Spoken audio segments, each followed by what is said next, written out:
Hello everyone, welcome to our another blog.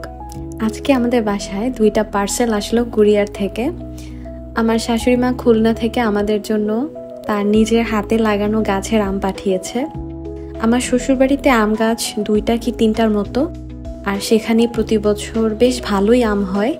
মা কয়েকদিন আগেই মাত্র ঢাকা থেকে খুলনায় ব্যাক করলো, আর বাড়িতে গিয়ে দেখে গাছে বেশ আম আছে আর সব একদম পেকে হলুদ হয়ে আছে। তো সে লোক দিয়ে আমগুলো পাড়িয়ে এখন আমাদের জন্য পাঠিয়েছে, কারণ ঢাকায় আমরা থাকি, তারপর আমার 2 ননদ থাকে, আমার ভাগ্নি ভাইগনা, আমরা এদিকে লোকজন বেশ অনেক।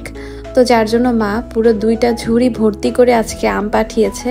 আর আমি তো অনেক বেশি এক্সাইটেড ছিলাম, কারণ আমার সব ফলের মধ্যে আম অনেক বেশি পছন্দ।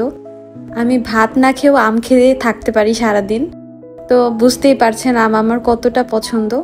আর খুলনার আম আমি গত বছর প্রথম খেয়েছি। আমগুলো এত মজা যে এই আম খাওয়ার পরে এই আমের ফ্যান হয়ে যাবেন আপনি। আর দোকানের আমের থেকেও কিন্তু এই আমগুলো অনেক মজা। আর যেহেতু গাছে একদম পেকে ছিল, তো গাছ পাকা আম, সেটার স্বাদ আসলে অন্যরকম আর একদম ফরমালিন ছাড়া।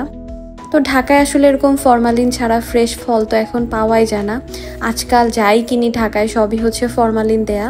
যদিও এখনো কিন্তু ওভাবে আম এখনো বের হয়নি, তো বলা যায় বছরের প্রথম আম আমরা খেলাম, খুলনা থেকে আসলো সেটাই।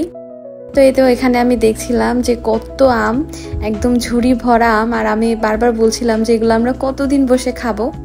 তো যাই হোক, এখন আমি বসে পড়বো ভাগাভাগি করার জন্য, কারণ আমার 2 ননদ আছে, তাদের বাসায়ও দেব। তো ভাবলাম যে এখনই সাথে সাথে করে আমি এগুলো একটু ভাগ করে নেই, কারণ যেহেতু অনেক দূর থেকে এসেছে আর গরমও আছে প্রচুর। তো গরমের মধ্যে আমগুলো এভাবে রাখাও যাবে না, যার যার বাসায় দিয়ে দিব। তো সাথে সাথে কিন্তু 2টা আম কেটে নিয়ে খাওয়া শুরু করলাম আমি আর আমার হাজব্যান্ড। তো যাই হোক, আজকের ব্লগটা কেমন লাগলো আপনাদের অবশ্যই কিন্তু কমেন্ট করে জানাবেন। সবাই ভালো থাকুন, সুস্থ থাকুন, হ্যাভ এ গুড ডে।